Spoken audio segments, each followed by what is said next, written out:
why do B schools do interviews at all? Let's understand it from their perspective.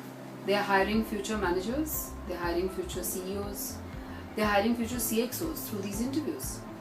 And what do you need to do as future managers and CEOs and CXOs? You need to engage in a lot of dialogue within the corporate organizations. You need to engage in a lot of dialogue even if you're an entrepreneur. And they want to see your ability to dialogue. They know you from your form, they know you through your academic scores, they know you through your profile that you put down in front of them, but they don't know you from your ability of communication, and that is what they want to judge. It's not a simple ability of just saying what you prepared. It's an ability to be able to react to situations. It's an ability to be able to react to cross-questioning that they put across to you. It's an ability that you demonstrate that whether you can do consensus building in organizations in future. And it's an ability also somewhere of your maturity that you demonstrate during an interview. So they make you react to situations.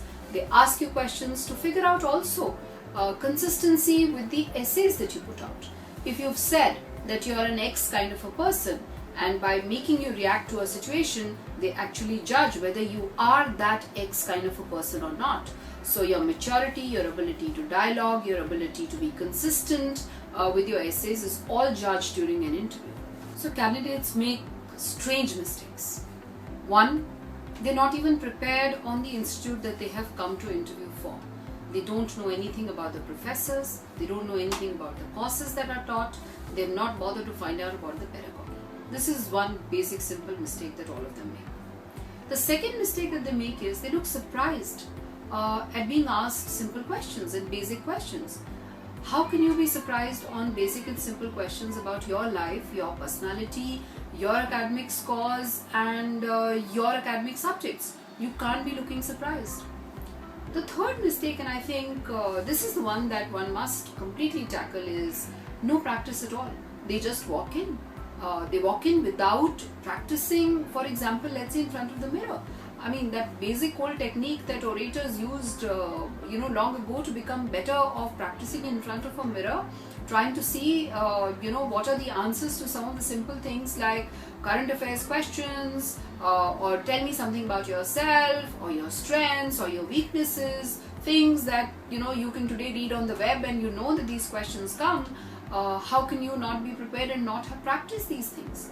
And therefore, the fourth mistake that ends up happening is that you come out and in hindsight you think, oh, that incident could have been better managed, or that answer could have been given in a different way, but you've lost the chance. And I think that's a regret that everybody lives with. Therefore, in your first and second and third interview, and those are the chances that you get. You don't get too many chances again. So lack of preparation to me is one of the most basic mistakes that all candidates make. Let me give you two examples. So there was a student who walked in and we asked that student saying, why are you more interested in marketing? And that student said, that's because I'm not good with numbers and I'm good with people. Now this is not the kind of answers that's expected out of you when you're going for a B school interview. An answer that is more thought out, more logical, is linked to your career goals is the kind of answer that's required here, which you would have anyway thought about. But at the spur of the moment, due to lack of preparation, you just did not come up with the right answer that clearly resides inside you. Let me give you another example.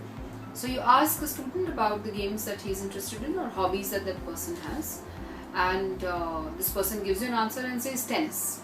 And we have a passionate discussion about styles of McEnroe and Federer and about various other players, and very, very good answers come out of that person. And you suddenly ask that person, the length and breadth of the court or the height of the net, and the facilities that are available in his city for playing tennis, and there are no answers to that. So sometimes you just end up making such basic mistakes which could have just enhanced your interview dramatically had you done a little bit of preparation around these things. So there you are.